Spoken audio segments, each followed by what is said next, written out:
انا جبتها وشطها. انت شطها. كان في 3 بنالتي النهارده؟ كان 2-1 الاهلي وواحده 2-1 وخلاص بقى كابتن حضرتك زي ما تقول 3 ايام ما نمتش فمش قادر. قلت له مش قادر خلاص راح طلع. امام محمدين قال لي احنا خرجناه بقى، بس ليه الملعب مش حلو؟ ده الملعب الفرعي بتاع بوتل سبورت. مع انه كلنا بنتمرن عليه يعني ال 21 سنه. بس كانت اجمل حاجه عندكم الملاعب الجميله دي. لقطات حصريه يا جماعه. لينا مباراه انبي والاهلي 21 سنه كده. انتوا خلاص خدتوا البطوله؟ خلاص خدوا البطوله. انا لعبت بس معاهم ماتشين السنه دي اللي هو الاهلي يا كابتن. هناك كسبناهم 2-0 برضه جبت فيهم هدف. وكسبناهم النهارده 4-3. هم الماتشين دول لعبتهم معاهم. في زملاتك موجودين في الاهلي؟ كتير يا كابتن. كل دول زمايلي. حلوه البنالتي على يعني عش بعد البنالتي دي احمد العش كابتن 2-2 هو جاي بقول له انت حد لعيب قوي والله. قلت له انت لعيب كبير. ايه ده العش؟ ما كنتش متوقع اللي هو يحطها كده. كنت بهزر معاه وانا واقف. وانتوا في الملعب كان 2-2. لسه اصحاب. ضربه الجزاء دي يا كابتن. دي البنالتي انت اللي شطها؟ شطها كده. انت متعود تشوط ضربات جزاء؟ انا كابتن كنت بشوط في المنتخب وانا رقم 1. بس طبعا صالح بقى. لا صالح طبعا حبيبي يعني ما نختلفش عليه. معلم عليكم. لا كابتن هو لعيب كبير طبعا. ده لعيب جميل صالح. فربنا يوفقه ان شاء الله. طلعت خلاص بعد ما جبت الاجوان حسيت ان دورك انتهى؟ لا خلاص 2-1 بقى. قلت انت امبارح فضلت سهران للصبح في الاحتفال ده؟ هو كابتن ورحت له النهارده كابتن بقول لي هتبدا انت اصل كابتن طارق العشري قايل له ان هو مجهد المفروض ان انا اسافر النهارده. كنت المفروض تسافر النهارده مع كينيا؟ اعتذرت؟ كابتن طارق العشري ريحنا عشان خاطر عارف ان انا مجهد. بس كابتن طارق الحقيقه باصص لك لقدام كويس. هو يعني ليه فضل عليا. بس كابتن في الوقت القليل ده كابتن طارق العشري ساعه الوقف في الدوري كان ماسكنا. هو الجهاز الفني اللي معاه ف6 شهور اللي كانوا متوقف في الدوري مرني تمرينات يعني عرفني ازاي العب في ال11 ازاي العب والله العظيم ازاي ادافع. ما كنتش بدافع الاول.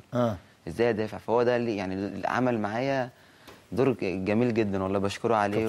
كابتن طارق العشري حتى بعد الماتش يتكلم معايا النهارده. بعد الماتش قال لي ربنا يوفقك ان شاء الله الايام الجايه. وانا بس افضل انه يريحك من السفر.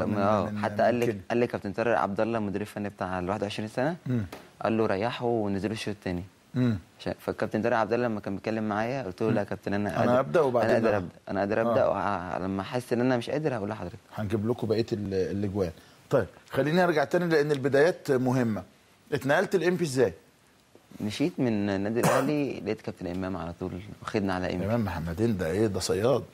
ده صياد. فحاجه بقى زي ما تقول مثلا كهربا كان اسم كهربا كان عارفك من زمان. مسمع بقى اسم كهربا. انت اللي رحت على امبي ولا هو اللي كلمك؟ لا هو كلمني. هو خدني ده قبلها باسبوع قبل ما يعرف ان انا همشي. والله قبل ما يكلمني. هو زي الديدبان كده بيفضل يلف على الصغيرين وعلى الشركات انت شفت شباب ده لعيب ده كان لعيب هايل. بس لا والله جاب لعيبه جامده قوي. هو والله عامل يعني نادي انبي بشكل جميل. هو الاداره بصراحه. نعم. فاخدني نادي انبي في مضاني وكده. واول سنه ليا كانت مع نادي انبي بقى. كان 15 سنه ونص بقى كده. من غير طبعا فلوس ولا حاجه ولا بتاع. لا كان هاوي. كنت هاوي. فلعبت دوري مع كابتن سيد ياسين. ليه فضل عليا برضو كبير. كابتن سيد ياسين. 20 ماتش يا كابتن جبت فيهم 36 هدف تحت 16 سنه. بعد لما مشيت من النادي الاهلي على طول. 36 هدف. اسم كهربا سمع في اول سنه العب معاه 11. انت طالع من النادي الاهلي باسم كهربا. اول مره يعني معروف في النادي الاهلي كهربا. ففي انبي بقيت كهربا زي ما انت. خلاص زي ما انا. كان اول مره العب 11 في الدوري مع قبل كده مع النادي الاهلي كان 8 7 كويس. بس فربنا وفقني بقى. وتاني سنه لعبت مثلا كام ماتش. بعد كده 16 سنه ونص كده طلعت مع الخواجه ميدلينوف. كنت هاوي. كان الدور الثاني هيبتدي بس كان عايزين نمضي قبل ما العب. فكان في مشاكل بقى. كنت لسه صغير فكان في كلام كده بقى. كنت ارجع النادي الاهلي تاني يعني بعد السنه دي. بعد كده وانا 17 سنه مضيت مع انبي عقد رسمي. عقد بقى مضيت تعاقد احتراف. كام سنه بقى؟ 5 سنين؟ كان 3 سنين. بعد كده عدلت من السنه لما كنت مع كابتن حسام بدري بقى سنتين تاني بقى. لما جه كابتن حسام مسك مدير فني اتمرنت معاه برضه فريق اول. كابتن. كان اول ماتش ليا مع 17 سنه دي كنت مع مختار كان النادي الاهلي في الكاس. لعبنا اساسي وكسبنا 1-0. كان ساعتها رامي ربيعه زميلي جاب الهدف نفسه. بتاع رامي ربيعه. طبعا قعدت تفرح فيه ومسكته. لا والله هو عسل والله. ده جالي امبارح. جالي امبارح. جه امبارح؟ جالي امبارح. جه امتى؟ جالي بالليل الساعه 3. ياه. والدكتوره سحر جات لك رياضه الصبح؟ وكابتن خالد مصطفى وكابتن هشام.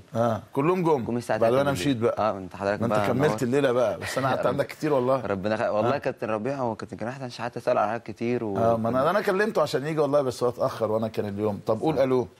الو. لا على صوتك كده. الو. يا كهربا. الو كابتن. عامل ايه؟ الحمد لله كويس. عارف مين ولا مش عارف؟ قول. سمعت الكلمتين اللي قلتهم لك في المحاضره النهارده؟ سمعتهم يا كابتن امام، سمعتهم. حبيبي يا كابتن. منور. ربنا يخليك. انا قلت له تعالى معايا والله عشان ما رضاش يجي. بصراحه عشان تخن قوي اصلي. فايه انا بيني وبينك بعرف الم نفسي بالجاكيت. هنتصبح حاجات. والله بقول لك يا كابتن امام انك كنت لعيب جامد قوي. انا جبت فيك جون يا كابتن، لفيت استاد القاهره. قول لي بقى يا كابتن امام، الاول بسال كهربا رحت انبي ازاي؟ قال لي الكابتن امام كلمني قبلها باسبوع، فبقول له الكابتن امام ده صياد ما شاء الله، وبعدين بيحب شغله وبيحترم شغله، بس انت انتميت قوي لانبي ما شاء الله، ويعني عندك اخلاص للمكان ملوش حدود يا كابتن امام.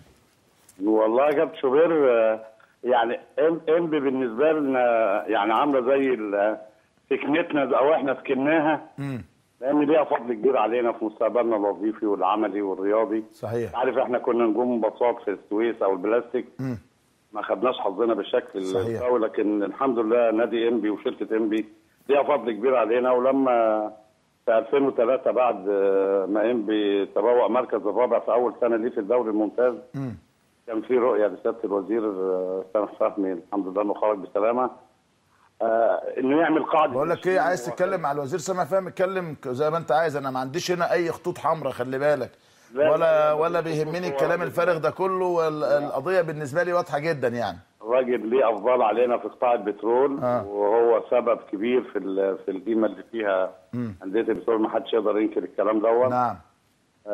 كان ليه بعد نظر شويه في انه عايز يعمل قاعده ناشئين تخدم الفريق الاول وتخدم منتخبات مصر، ويبقى لقطاع البترول دور حيوي في امداد الكره المصريه بلاعبين متميزين زي النجوم بتوعنا اللي قاعدين مع حضرتك ومشرفين. طيب قول لي بقى اشمعنى كهربا؟ ايه اللي خلاك تروح على كهربا؟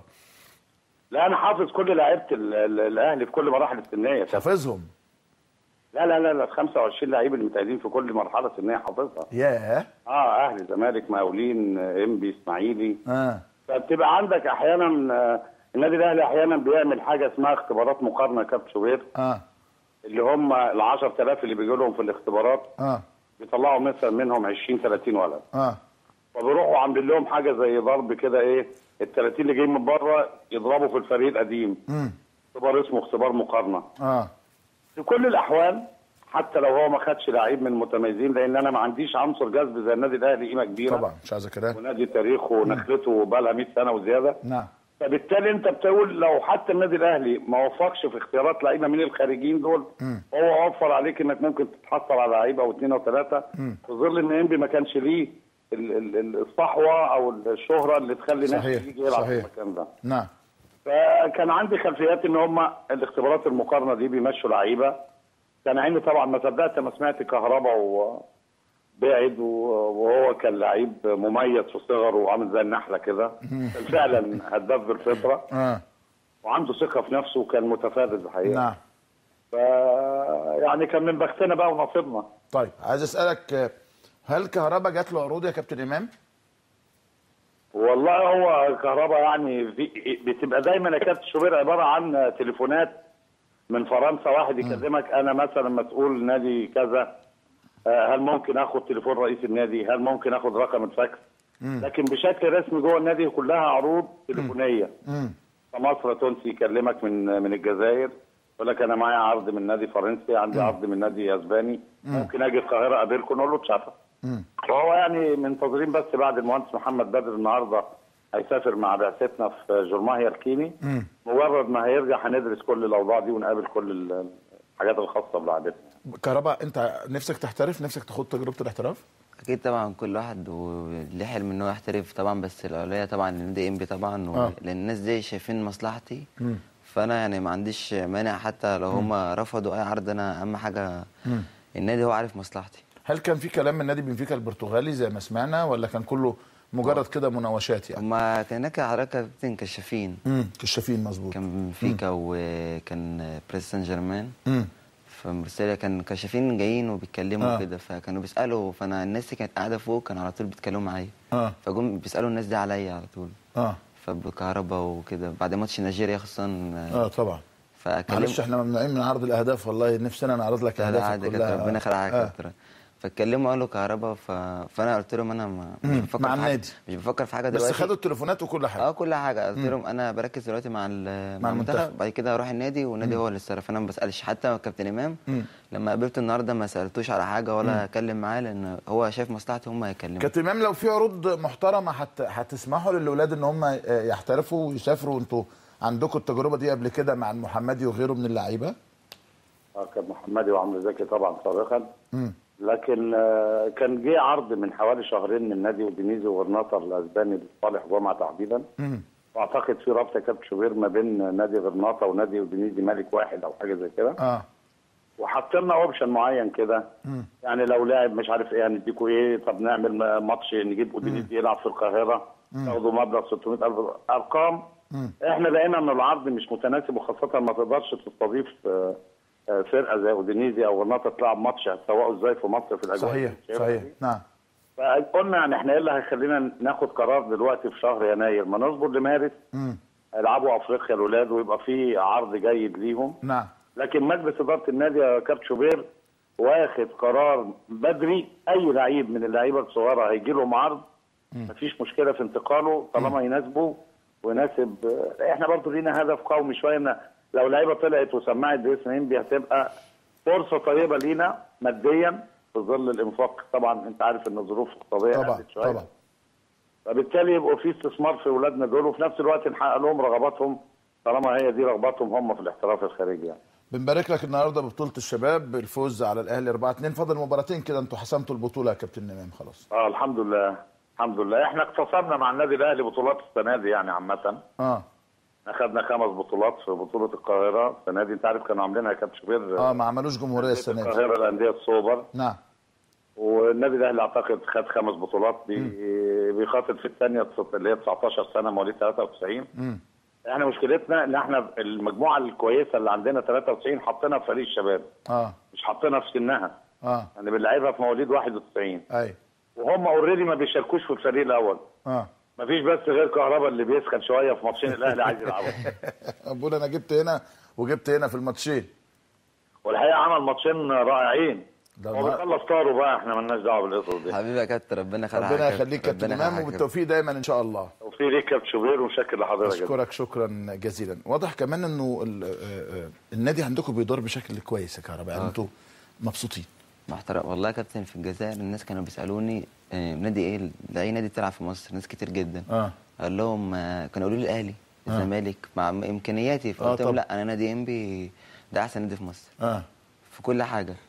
فبيقولوا لي طب الاهلي الزمالك، قلت لهم نادي الاهلي طبعا، الزمالك فريق يعني فرقتين كبار وكل حاجه، بس نادي انبي طبعا في مصر يعني دلوقتي ناشئين وشباب بيطلع عناصر كويسه، فانا معتبره ان ده رقم 1 في مصر. بس انت قلت كلمه غريبه قوي، قلت ان انا لو في الاهلي ما كنتش بقيت اساسي في المنتخب، وما كنتش مع انه كل اللعيبه في سنك بتحلم باللعب في النادي الاهلي. انت ايه فكرك؟ يعني بتفكر كده ازاي؟ ولو الاهلي مثلا طلبك تاني دلوقتي تحب تروح الاهلي ولا تحب تستمر مع انبي شويه؟